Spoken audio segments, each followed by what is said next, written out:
अस्सलामु अलैकुम वरहमतुल्लाहि वबरकातुह। मोहतरम भाइयों, बुज़ुर्गों, दोस्तों, ये हमारा इस्लाह मुआशरा का 683वां सबक है। मोहतरम बुज़ुर्गों, हमारे मुल्क में रोड पे जो गड्ढे होते हैं, उन गड्ढों की वजह से रोज़ाना 50 से ज़्यादा लोगों की जानें जाती है। क्या आपको ये बात पता है? पिछले हफ्ते हिमाचल प्रदेश के अंदर सिर्फ एक 1.5 फीट के गड्ढे ने पूरी क्या पूरी बस उसको खाई में गिरा दिया और तकरीबन उसके अंदर 50 लोग सवार थे। एक झटके में उनकी जान चली गई। ऐसे नॉर्मल मैं आपको बता रहा हूँ, 1, 2, 3, 4 लोग जो मरते हैं गड्ढों की वजह से, वो भी टोटल फिगर 50 के ऊपर होता है रोज़ाना का। और वो जो बस खाई में गिरी, वो तो एक साथ में 50 लोगों की जान चली गई। ड्राइवर रास्ते से गुज़र रहा है, अचानक में सामने एक छोटा सा गड्ढा आया, सामने का टायर उस गड्ढे के अंदर गया, पूरी का पूरी गाड़ी जो है वो खाई की तरफ झुक गई और उसके बाद वो पहाड़ से ज़मीन पर 500 फीट नीचे गिरती रही और जब नीचे पहुंची तो उसमें से एक आदमी भी ज़िंदा बाकी नहीं रहा था। ये हकीकत है मोहतरम बुजुर्गों। बॉम्बे जैसा शहर, मियाँ बीवी सफ़र कर रहे हैं बाइक के ऊपर। अब हमारे मुल्क में तो उमूमी जो साधन है, जो ज़रिया है, वो मोटरसाइकिल ही है। अक्सर लोग उसी को इस्तेमाल करते हैं। 2 रोडों के दरमियान में, यानी देखो जो रोड होते हैं, रोड हमारे यहाँ पे अल्लाह हिफाजत फरमाए, इतना बुरा हाल है मेरे मोहतरम बुजुर्गों। क्योंकि ये जितने भी कॉन्ट्रैक्टर होते हैं, PWD के ऑफिसर्स होते हैं, इनके इंजीनियर्स होते हैं, एरिया के जो पॉलिटिकल लीडर होते हैं, ये सबकी मिली भगत होती है। रोड का जो कॉन्ट्रैक्ट होता है वो निकलता है 500 करोड़ के अंदर और वो रोड बनता है 5 करोड़ के अंदर। बाकी के 495 करोड़ जो होते हैं वो इंजीनियर की जेब में, PWD ऑफिसर्स के जेब में, और उनके अलावा जो एरिया पॉलिटिकल लीडर्स होते हैं सब उनके जेबों में जाता है। इसीलिए आप देखो हमारा मुल्क आज भी उन मुल्कों से क्यों पिछड़ा हुआ है। मलेशिया हमारे मुल्क के बाद आज़ाद होकर आज हाल वहाँ पर ये है। मैं जब सफ़र पे था वहाँ के, तो मैंने एक दिन सुबह देखा, फजर की नमाज के वक्त में मैं जब उठा तो मैं नमाज के लिए मस्जिद की तरफ जाने लगा, तो मुझे नीचे से जो है जहाँ मैंने पैर रखा, मुझे कुछ नया महसूस हुआ। नमाज पढ़ के जब मैं वापस आ रहा था, मैंने देखा कि रातों रात उस पूरे इलाके का जो रोड था, उस रोड के ऊपर उन्होंने एक नया रोड, मतलब एक नई परत बिठा के चले गए। नमाज़ पढ़ के जब मैं वापस आया, मैंने देखा कि वो रोड जो है, रोड जहाँ पर भी देखो तुम, आपको एक ही साइज़ का, एक ही लेवल का, मैंने देखा तकरीबन 2 से 250 फीट का मैदान है, वो बहुत बड़ा। वहाँ पे मैंने गौर से देखा, वो पूरे मैदान में ऐसा मुझे एक जगह तो लकीर नज़र आनी चाहिए कि भाई 2 जगह पे अलग अलग परत इन्होंने बिठाए होंगे, तो उसके दरमियान में एक आधी लकीर होनी चाहिए। मैं सोचने लगा, ए अल्लाह, ये भी इंसानों का किया हुआ काम है और हमारे मुल्क में भी इंसान ही काम करते हैं। लेकिन हमारा काम देखो, एक 15 फीट का रोड बनाए, उसके बाद जो 15 फीट का बन रहा है, दोनों के बीच में अब गैप पड़ा हुआ है, एक बालिश्त का, एक 4-5 इंच का। वो गैप लोगों की जान कैसे लेता है, ये बॉम्बे के हादसे के अंदर पता चला। मियाँ बीवी बाइक के ऊपर जा रहे हैं, कॉन्ट्रैक्टर ने अपना काम बराबर से किया नहीं, जो इंजीनियर था उसने अपना काम सही से करके उस रोड को पास कर दिया, क्योंकि उसका हिस्सा तो पहले से फिक्स है। अब वो रोड पास होने के बाद वो मियाँ बीवी दोनों रोडों के बीच में, यानी 10-10 फीट के जो सीमेंट के परत डाले हुए हैं, उसके बीच का जो गैप है, वो गैप की वजह से गाड़ी स्लिप हो गई और बाजू से जो बस जाने वाली थी वो उस औरत को कुचलती हुई निकल गई। अल्लाह हिफाजत फरमाए। मोहतरम बुजुर्गों, हमारे मुल्क को सिर्फ और सिर्फ लूटा जा रहा है, लूटा, उसके अलावा कुछ नहीं है। ये हमारे मुल्क में जितने नारे हैं देशभक्ति के और जितने नारे लग रहे हैं मुल्क को तोड़ने के कि मैं देश का सच्चा देशभक्त हूँ और ये देश के दुश्मन हैं, ये सिर्फ और सिर्फ अपनी गद्दियाँ बचाने के लिए, अपनी कुर्सियाँ बचाने के लिए और अपने आप को अपने समाज के अंदर ये शो ऑफ करने के लिए, दिखाने के लिए कि देखो इस मुल्क के अंदर अगर तुम मुझे अपना लीडर बनाओगे, अपना खुदा बनाओगे, तो ही तुम इस मुल्क के अंदर अमन व अमान के साथ में सांस ले सकते हो। ये तुम्हारे दुश्मन, वो तुम्हारे दुश्मन हमारे मुल्क के अंदर मज़हब के नाम से जो समाजों को तोड़ा जा रहा है, वो सिर्फ और सिर्फ इसलिए ताकि अपनी हुकूमतों को, अपनी गद्दियों को बचाया जा सके। और जो ज़मीन लेवल की जो चीज़ें हैं, ज़मीन पे आ जाइए आप, अल्लाह हिफाजत फरमाए। ज़मीन लेवल पर अगर आप आएंगे तो आपको जगह जगह पे गड्ढे मिलेंगे, रोड रास्तों के काम बराबर से नहीं मिलेंगे। ऐसे ऐसे शहर, ऐसे ऐसे गांव जो नदियों के किनारे पर है, जिनके हज़ारों करोड़ रुपयों के बजट पास हो चुके हैं, वहाँ पे बांध बांधने के लिए बिहार के अंदर, झारखंड के अंदर और बहुत सारे इलाकों के अंदर 50-50 साल से वहाँ पे बांधों के काम चल रहे हैं। लेकिन आज तक वो काम इसलिए मुकम्मल नहीं हो रहे हैं क्योंकि पूरा क्या पूरा निज़ाम ये डाकुओं के हाथ में है। सारे लुटेरे, एक डाकू जाता है तो उसके बाद में दूसरा डाकू आ जाता है। अब ये डाकू के पीछे डाकू, ये सिर्फ लूटने में लगे हुए हैं। और जब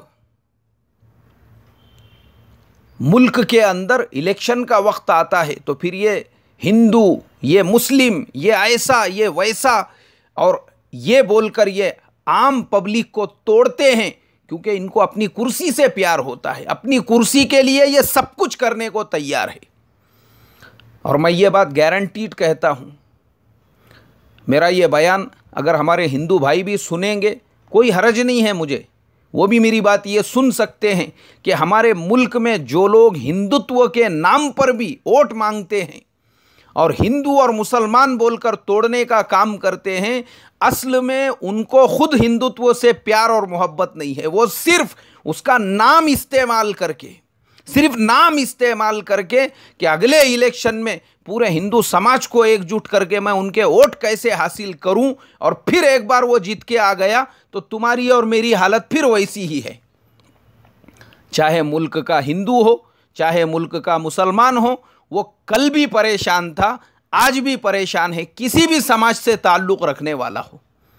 फिर हिंदुत्व का नाम, फिर मुसलमान पसमानदगी का शिकार है, मुसलमान सबसे ज़्यादा पिछड़े हुए हैं, ये सारे नारे सिर्फ और सिर्फ वोट हासिल करने के लिए। फिर कोई मुसलमानों के नाम पर वोट मांगे या कोई फिर हिंदुत्व के नाम पर वोट मांगे, ये वोट मांगने वाले वो है जिनको तुम्हारे मेरे जैसे जो गलियों में रहने वाले, महल्लों में रहने वाले, तुम्हारे मेरे महल्ले की नालियाँ कल भी भरी हुई थी और बारिश आते ही रोड पे, रास्तों पे उसका पानी बह रहा था, आज भी बह रहा है। फिर ये हिंदुत्व के नारे से और मुसलमानों के ज़बू हाली के नारे से तुमको और मुझे क्या मिला? बारिश थोड़ी ज़्यादा हो गई तो हमारे तुम्हारे घरों में कल भी 1-1 फीट तक पानी आता था, आज भी आता है। तो फिर हमको धर्म के नाम पे तोड़ने वालों ने हमको क्या दिया? सिर्फ हमारे बीच में दुश्मनियाँ डालकर। अभी मैं 2-3 दिन पहले न्यूज़ देख रहा था, झारखंड के अंदर पिछले साल अलीमुद्दीन नाम का एक गरीब आदमी, बेचारा व्यापारी आदमी रास्ते से जा रहा था, कुछ लोगों ने अफवाह फैला दी उसके बारे में, इसके पास में बीफ है, हालांकि उसके पास, बेचारे के पास कुछ भी नहीं। उसको पकड़ के मारा गया, उसकी जान चली गई। अब सिस्टम ने अपना काम करते हुए उन लोगों को गिरफ्तार किया, वो 10-12 लोग जेल में चले गए। 1 साल के बाद अभी उनको ज़मानत मिली। अब वो ज़मानत मिलने के बाद जब बाहर आए तो मुझे इतना अफसोस हुआ ये देखकर कि एक MP साहब जो हमारे लोकसभा के मेंबर है, वो उन लोगों का सत्कार कर रहे हैं, उनको हार पहना रहे हैं, सम्मान दे रहे हैं। थू थू थू थू थू थू थू, अरे अरे अरे अरे अरे, अफसोस की बात है, वो लोग वाकई में भी सत्कार के लायक होते थे अगर वो बॉर्डर पे जाकर पाकिस्तान के आतंकवादियों को मुंहतोड़ जवाब देते थे। वाकई में भी हम भी सत्कार करते थे उनका जाकर कि यार तुमने काम किया कि हमारा जो दुश्मन देश है उसके दांत खट्टे कर दिए, तुमने आतंकवादियों का मुंहतोड़ जवाब दे दिया। वाकई में भी उनका सत्कार करते थे वो लोग। अगर अमरनाथ यात्रा में हमारे जो आम हिंदू बहन भाई जाते हैं, उन लोगों की रक्षा के लिए, उनकी सुरक्षा के लिए वो वहाँ पे जाते और 1 महीना 2 महीने वहाँ पर उनकी सुरक्षा के लिए रहते, ऊपर जाते नीचे आते, हम भी उनका सत्कार करते थे ये कहकर कि वाकई में भी तुमने मर्दों वाला काम किया कि जो सबसे ज़्यादा सेंसिटिव एरिया है वहाँ पे जाके तुमने लोगों की रक्षा की, लोगों की सेवा की, लोगों की खिदमत की। ऐसा अगर कोई काम करते तो बात और थी, लेकिन तुमने ये जो काम किया, एक आम आदमी के ऊपर तुम 100 लोग मिलके हमला करते हो और उसके बाद में इस तरीके से उनका सत्कार किया जाता है। वो लीडर बताना क्या चाहता है? सिर्फ और सिर्फ उसको आने वाले इलेक्शन में अपने लोकसभा के सीट की फिक्र है, ना उसको उन लोगों से कोई हमदर्दी है, ना उसको हिंदुत्व से कोई हमदर्दी है, कुछ नहीं है। उसका मकसद सिर्फ और सिर्फ ये है कि मेरी जो लोकसभा की सीट है वहाँ के मेरे जो हिंदू वोट है वो पूरे क्या पूरे मेरे कंट्रोल में होना चाहिए। मेरे अपने एरिया के लोगों को पता होना चाहिए कि मैं उनका सच्चा और पक्का लीडर हूँ।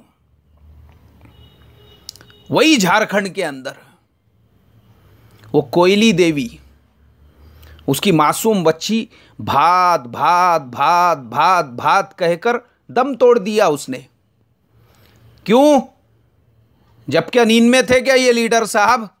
इनको तब टाइम नहीं मिला उसके घर पे जाकर उसको अनाज जाके सप्लाई करना, या कम से कम उसके सर पे हाथ रख के कि भाई तेरी बेटी का इंतकाल हो गया, उसका देहांत हो गया, हम तेरी क्या सेवा कर सकते हैं? तो उसको थोड़ा सा अच्छा घर बना के दे देते, कम से कम उसको राशन कार्ड बना के दे देते।